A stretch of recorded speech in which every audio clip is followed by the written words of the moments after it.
Hello students, welcome back to my channel. अब तक मेरे पास बहुत सारे बच्चों के कमेंट्स आए हैं कि मैम हमारी राइटिंग इम्प्रूव नहीं हो रही है, उसके अंदर बहुत सारी प्रॉब्लम्स हैं।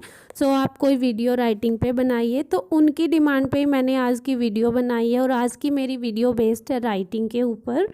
बहुत सारे बच्चों की राइटिंग में क्या प्रॉब्लम होती है कि उन्हें सेंटेंस फॉर्मेशन ही बनानी नहीं आती, और जब तक आपकी सेंटेंस फॉर्मेशन अच्छी नहीं होगी आप राइटिंग में स्कोर नहीं ले पाओगे, क्योंकि आप एग्जामिनर को क्लियर मीनिंग नहीं दे पाओगे कि आप बताना क्या चाह रहे हो। तो उसी पे आज हम वर्क करेंगे और अच्छे से आप लोगों की राइटिंग उससे इम्प्रूव हो जाएगी। सो राइटिंग में हमें टास्क 1 और टास्क 2 दिए होते हैं। टास्क 1 के अंदर हमारे चार्ट्स होंगे, 6 चार्ट्स में से कोई भी एक हमारा हो सकता है, और टास्क 2 में हमें टॉपिक दिया होता है, as you know guys very well.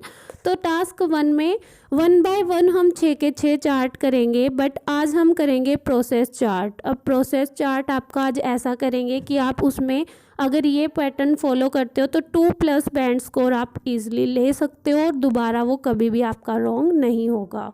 Okay, now let's start. आपको पता है कि हमारा जो टास्क 1 होता है उसके अंदर हमें चार्ट दिया होता है और हमें उसके बारे में अच्छे से एक्सप्लेन करना होता है, हमें उसके कंपेयर करना होता है डेटा को।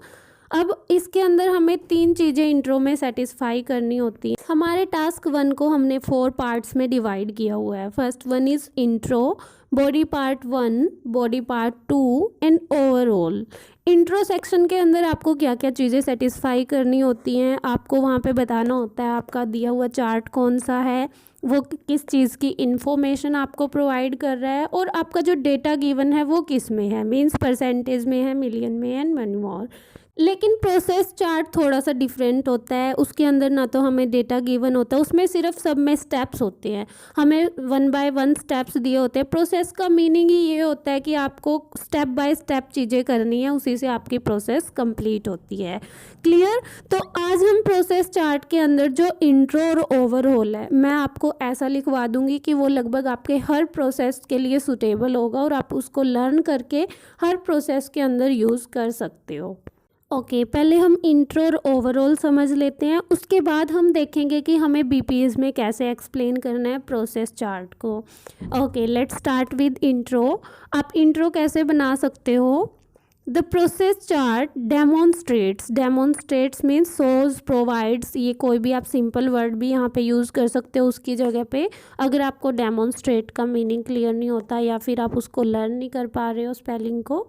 The information about various steps, various means different steps which are needed, जिनकी हमें ज़रूरत होती है to be taken, लिए जाने की, in order to dash। अब यहाँ पे आप 2 पे आके रुकोगे और इसके बाद जो भी आपकी प्रोसेस होगी वो आप लिखोगे। फॉर एग्जांपल मैंने जो प्रोसेस ली है वो एल्यूमिनियम कैंस के रिसाइकिल की है, तो हम क्या लिखेंगे? In order to recycle the aluminium cans. एक बार इसकी हिंदी समझ लेते हैं। ये क्या कह रहा है कि जो हमें प्रोसेस दिया हुआ है ना, वो बता रहा है बहुत सारे स्टेप्स के बारे में जिनको लिए जाने की, फॉलो किए जाने की ज़रूरत है। किस चीज़ के लिए? इन ऑर्डर टू होता है के लिए, किसके लिए? एल्यूमिनियम कैंस को रिसाइकिल करने के लिए। अब यहाँ पे एक चीज़ ध्यान रखना, आप इस इंट्रो को हर प्रोसेस के अंदर यूज़ कर सकते हो। बस आपने क्या करना है, 2 के बाद चेंज कर देना है। जो भी आपकी प्रोसेस आएगी ना, 2 के बाद आप वहाँ से वो प्रोसेस लिख दोगे। क्लियर? मान लो अगर बुक पब्लिश करने की प्रोसेस है तो आप क्या लिखोगे? To publish a book. Clear? और ध्यान रखना कि अगर आप 2 यूज़ कर रहे हो तो राइटिंग में 2 के बाद हमेशा वर्ब की फर्स्ट फॉर्म ही आएगी, और अगर आप लोग 4 यूज़ कर रहे हो तो 4 के बाद वर्ब फर्स्ट फॉर्म और ING आपने लगाना है। फॉर एग्जाम्पल अगर आप यहाँ पे 2 रिसाइकिल ना करके आप लोग लिखते टू बी टेकन 4, फिर आप 4 के साथ क्या लगाते हैं? 4 recycling the aluminium cans. Clear यहाँ तक? ये था हमारा इंट्रो जो आप हर प्रोसेस के अंदर लिख सकते हो। Next, overall. अब आपको पता है कि हर प्रोसेस में स्टेप्स होते हैं और उनकी काउंटिंग हम कर लेते हैं कि इस प्रोसेस में इतने स्टेप्स हैं, इसमें इतने हैं, और हम उसमें ओवरऑल में क्या बता सकते हैं कि इस प्रोसेस का हर एक स्टेप मैंडेटरी है, मींस इम्पोर्टेंट है, और अगर एक भी स्टेप छोड़ा जाता है तो पूरी जो प्रोसेस है वो क्या हो सकती है? स्टॉप हो सकती है। तो इसी बेस पे आप सबका सिमिलर सा ओवरऑल बना सकते हो। आप यहाँ पे क्या लिख सकते हो? It can be clearly seen, ये एक कनेक्टर है कि ये बहुत क्लियरली देखा जा सकता है from the chart say that the process consist total 7 steps. अब जो हमने आज वाली प्रोसेस हम कर रहे हैं एज एन सैम्पल आंसर, तो वहाँ पे उसमें 7 स्टेप्स हैं। जो आपकी प्रोसेस होगी कोई भी उसमें हो सकता है चार्ट, तो उसमें आप स्टेप्स काउंट कर लोगे कितने हैं और उसके बेस पे यहाँ 7 की जगह आप रिप्लेस कर दोगे। And every step is mandatory, mandatory की जगह आप इम्पोर्टेंट भी लिख सकते हो। Every stage is mandatory. If any step is missed, कि एक भी स्टेप अगर मिस किया जाता है, इट में होल्ट, होल्ट होता है स्टॉप करना, तो आप इसकी जगह स्टॉप भी लिख सकते हो। इट में stop the entire process, entire means पूरी की पूरी प्रोसेस को स्टॉप कर सकता है। सो ये ओवरऑल आप हर प्रोसेस के अंदर लिख सकते हो। ओके तो इंट्रो और ओवरऑल जब आपको क्लियर हो जाते हैं तो बात आती है बॉडी पार्ट्स पे, कि आप उनके अंदर कैसे अपनी इस प्रोसेस को एक्सप्लेन करोगे। और उसको आप इफ़ेक्टिवली तभी एक्सप्लेन कर सकते हो स्टूडेंट्स जब आपको सेंटेंस फॉर्मेशन आती है। और आपको पता है कि सेंटेंस फॉर्मेशन आपकी ग्रामर पे बेस होती है। आपको क्लियर होना चाहिए कि आपने किसी प्रॉपर सेंटेंस को क्या मीनिंग दे रहे हो, आप कैसे उसको लिखना है आपने। तो वो चीज़ भी हम आज की वीडियो में अच्छे से क्लियर करेंगे कि कैसे हमने अपनी सेंटेंस फॉर्मेशन प्रोसेस के अंदर रखनी है। आपको पता है कि जो हमारा 80% प्रोसेस होता है वो प्रेजेंट टेंस के अंदर होता है। रेयर चांस होते हैं कि पास्ट और फ्यूचर में वो मिले, अदरवाइज़ हमारा प्रोसेस चार्ट हमें प्रेजेंट में ही मिलेगा। और आपको पता है प्रेजेंट के अंदर 2 टाइप की सेंटेंस फॉर्मेशन हो सकती है। वो कौन कौन सी, या तो वो एक्टिव वॉइस में बनेगा या फिर पैसिव वॉइस में बनेगा। Now what's the meaning of active and passive. Active होते हैं जितने भी हमारे सेंटेंस फॉर्मेशन टेंसेस के हिसाब से बनेंगे ना, वो हमारे एक्टिव मीन्स वहाँ पे हम सब्जेक्ट से स्टार्ट करते हैं अपने सेंटेंस को। और जो पैसिव वॉइस है उसमें हमारा ऑब्जेक्ट मेन होता है, हम उससे स्टार्ट करते हैं। अब सब्जेक्ट और ऑब्जेक्ट क्या होते हैं? सब्जेक्ट होता है जो काम करने वाला होता है, और ऑब्जेक्ट होता है जिसके ऊपर काम किया जाता है। फॉर एग्जाम्पल अगर हम बोलें कि जो इंजीनियर हैं वो बिल्डिंग बना रहे हैं, अब यहाँ पे बनाने वाले कौन है? इंजीनियर। तो वो क्या हुए? हमारे सब्जेक्ट। और क्या चीज़ बना रहे हैं? वो किसके ऊपर काम कर रहे हैं? बिल्डिंग के ऊपर। तो बिल्डिंग क्या हुई? ऑब्जेक्ट। तो आपने सब्जेक्ट और ऑब्जेक्ट का मीनिंग अच्छे से क्लियर कर लेना है। अब जब हम सब्जेक्ट से स्टार्ट कर रहे हैं अपने सेंटेंस को, सब्जेक्ट से जब स्टार्ट करेंगे तो उसके तुरंत बाद आपने डायरेक्ट वर्ब की फर्स्ट फॉर्म लगानी है।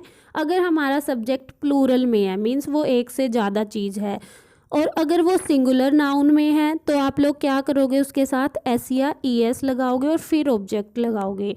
फॉर एग्ज़ाम्पल आपने लिखा लोग फूल तोड़ते हैं, आप इसमें देखो कि आप पहले पीपल लिख रहे हो ना, फूल तोड़ने वाले कौन है? लोग। मीन्स आप सब्जेक्ट से स्टार्ट कर रहे हो, वो एक्टिव में बनेगा। पीपल प्लक फ्लावर्स, वर्ब कौन सी हुई? प्लक। उसके बाद डायरेक्ट वर्ब फर्स्ट फॉर्म आ गई। अब अगर हम इसी को पैसिव में बनाएं, मीन्स हम ऑब्जेक्ट पहले लिख दें। हमें फाइंड आउट करना है क्या चीज़ तोड़ी जा रही है? फ्लावर्स। मीन्स वो ऑब्जेक्ट हुए ना, आप ऑब्जेक्ट को पहले लिख रहे हो, फ्लावर्स को पहले लिख रहे हो। फिर हमारी सेंटेंस फॉर्मेशन कैसी बनेगी? जब आप पहले ऑब्जेक्ट लिखोगे वहाँ पे आपने हेल्पिंग वर्ब यूज़ करनी है, इज़, आर। एम यहाँ पे यूज़ नहीं होगा। इज़ यूज़ होगा अगर आपका ऑब्जेक्ट सिंगुलर में है, आर यूज़ होगा अगर आपका ऑब्जेक्ट प्लूरल में है, और इज़, आर के बाद आपने डायरेक्ट वर्ब की थर्ड फॉर्म लगानी है, और फिर बाय लगाना है, और फिर सब्जेक्ट। अब यहाँ पे फ्लावर से अगर हम स्टार्ट कर रहे हैं, हमें पता है ना फ्लावर हमारा ऑब्जेक्ट है, तो हम कैसे लिखेंगे? Flowers are plucked by Radha, या फिर flowers are plucked by people. आप ऐसे लिखोगे, फिर वो सब्जेक्ट बाद में आएगा और हम ऑब्जेक्ट स्टार्टिंग में लिखेंगे।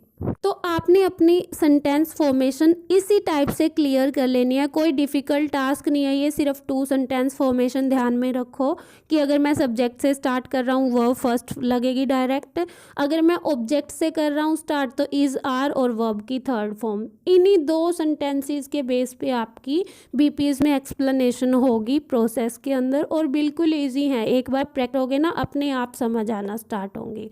अब हम अपनी प्रोसेस के हिसाब से देख लेते हैं इस सेंटेंस फॉर्मेशन को कि हम अपने प्रोसेस के अंदर कैसे बनाएंगे। अब आज साइक्लिंग ऑफ एल्यूमिनियम कैन्स, की एल्यूमिनियम कैन को रिसाइकल कैसे किया जाता है उसकी प्रोसेस है। ओके, पहले आप लोगों को एक चीज़ बता दूं यहाँ पे कि आपने अपनी प्रोसेस देखनी है और उसमें देख लिया कि 7 स्टेप्स हैं। अब यहाँ पे हमें क्या करना है, 3 एक्सप्लेन करने हैं BP1 में स्टेप्स और 4 करने हैं एक्सप्लेन BP2 में। ऐसा क्यों? क्योंकि ये रूल होता है कि जो हमारे BPs की लेंथ है वो सेम होनी चाहिए। बट अगर थोड़ा सा हमें लगे कि डेटा ज़्यादा है, हमें एक BP थोड़ा सा बड़ा करना पड़ेगा, तो हम BP2 को बड़ा कर सकते हैं, BP1 को बड़ा नहीं कर सकते। तो हम अपनी 3 प्रोसेस एक्सप्लेन करेंगे BP1 में और 4 करेंगे BP2 में। BP1 की स्टार्टिंग आपने एक कनेक्टर से करनी है। It is manifest. मैनिफेस्ट होता है कि ये चीज़ प्रकट है।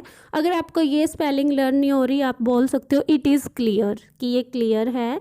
दैट कि फर्स्टली लगा दिया कनेक्टर। उसके बाद आप देखो कि क्या चीज़ मीन्स यूज्ड कैंस, आपने लिख दिया यूज्ड कैंस। अब यहाँ पे देखो उनको तो फेंका जा रहा है ना फर्स्ट प्रोसेस में। जो हमारी प्रोसेस है एल्यूमिनियम कैन वाली, पहले लोग कैंस को फेंक रहे हैं, अब उनको फेंका जा रहा है, फेंकने वाले कोई और है, तो वो तो क्या हुई ऑब्जेक्ट। हम हमने यूज्ड कैंस लिखा ऑब्जेक्ट, तो हमारा पैटर्न कौन सा चलेगा? पैसिव वाला। कैंस प्लूरल है तो क्या लगेगा? Are. Used cans are thrown. Thrown क्यों आया? थर्ड फॉर्म आई। थ्रो फेंकना होता है, threw thrown. In dustbin, dustbin के अंदर बाय किसके द्वारा? पीपल के द्वारा। एक सेंटेंस फॉर्मेशन ये बन सकती है, ये भी करेक्ट है। लेकिन अगर आप सब्जेक्ट से स्टार्ट करते हो, फेंकने वाले कौन है? पीपल। अगर आप उनसे कर रहे हो तो कैसे बनेगा?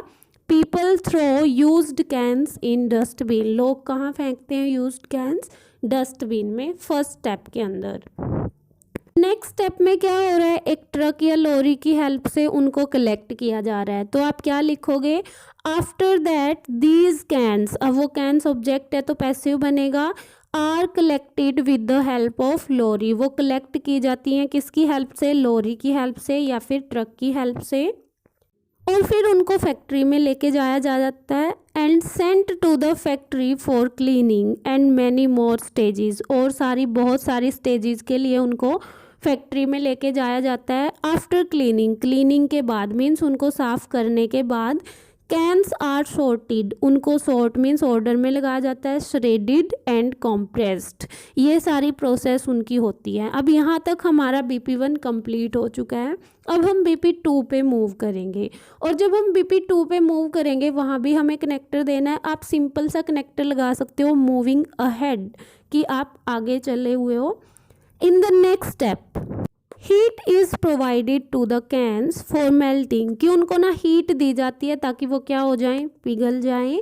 आफ्टर मेल्टिंग, मेल्टिंग के बाद the material is converted in a roll of sheet, कि ना एक रोल बनाया जाता है शीट का उस मटेरियल से, with the thickness of 2.5 millimetre to 6 millimetre, जिसकी थिकनेस क्या हो सकती है? जो कितना पतला हो सकता है? 2.5 मिलीमीटर से 6 millimetre. Clear? Then shape is provided to the material, फिर उस मटेरियल को शेप दी जाती है। And cans are ready for reusing in the last step, और लास्ट स्टेप में क्या है? कैंस रेडी हैं रीयूज होने के लिए। The interesting thing is that, उनकी इंटरेस्टिंग थिंग क्या है? 74% cans are recycled solely by UK, कि जो 74% कैंस है ना वो अकेला यूके रिसाइकल करता है। ये हमारी पूरी प्रोसेस थी। तो प्रोसेस आपने ऐसे ही करनी है। इंट्रो और ओवरऑल आप सेम रख सकते हो, और बीपीज की आपको देखना है कि मेरी सेंटेंस फॉर्मेशन एक्टिव में जाएगी या पैसिव में। आपका जो 80% प्रोसेस चार्ट होता है वो पैसिव वॉइस में होता है।